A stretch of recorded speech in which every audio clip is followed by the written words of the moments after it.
Working on cars. I grew up around it. I watched my dad paint cars in the driveway. I knew that I would always have a job in the automotive industry, whether it's slinging paint guns in a collision shop or working in a custom shop or having my own shop. I always had positive income with the industry. It gave back to me.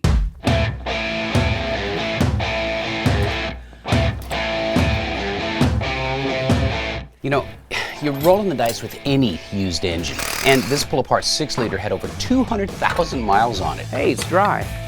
It was a little gunky on the outside, but clean on the inside with very little bearing wear and just a little carbon buildup on the cylinders.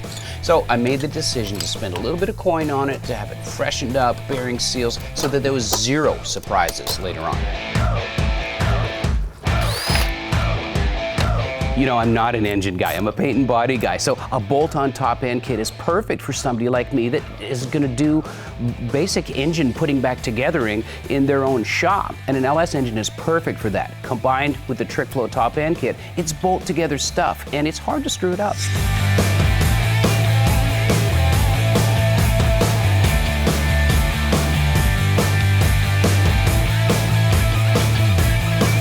You know, everything gets gunky, yeah. But take it apart and literally just clean all this. We'll ball hone it, polish the crank. I'll wash and clean every bit of the piston, like all the crap out of the ring lands and all that, break them loose where they spin free. Put it back together. I got one over there that does exactly what I did for him.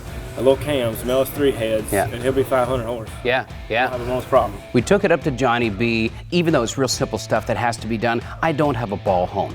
I don't have a hot tank, and that type of stuff saves so much time. It's worth a couple $100 to have that process done, bring it back here super clean, and just bolt it back together.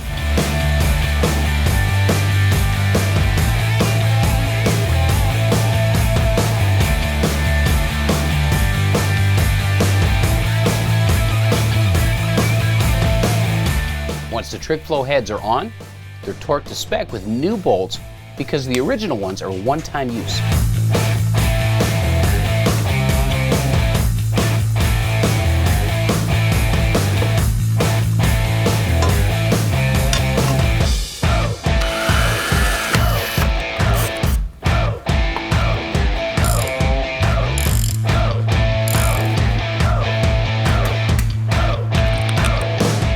The reason I chose the Holley mid-mount system is because it's very simple. There's very few parts that can potentially be installed wrong.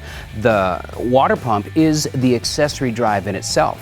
It's a cartridge-style water pump, so it can be changed easily, but there's no pulleys to line up. It's going to take about an hour and a half to put the whole thing on, and then it's run ready. Simple. Hooker cast manifolds, MSD coils, and the Atomic Air Force intake finish this engine off perfectly. I have to say I was a little bit disappointed that we can't go forced induction on this car. However, we're going to make the most of what we got, and part of that is letting it breathe deep. An engine's a big damn air pump, and we're going to let it pump in a lot of air. The MSD intake flows really well. It's a giant coffee can sized throttle body, and combined with the Hooker headers and the great breathing Trick Flow cylinder heads, this thing is going to pump as much air as possible and get us close to 600 horsepower, I think.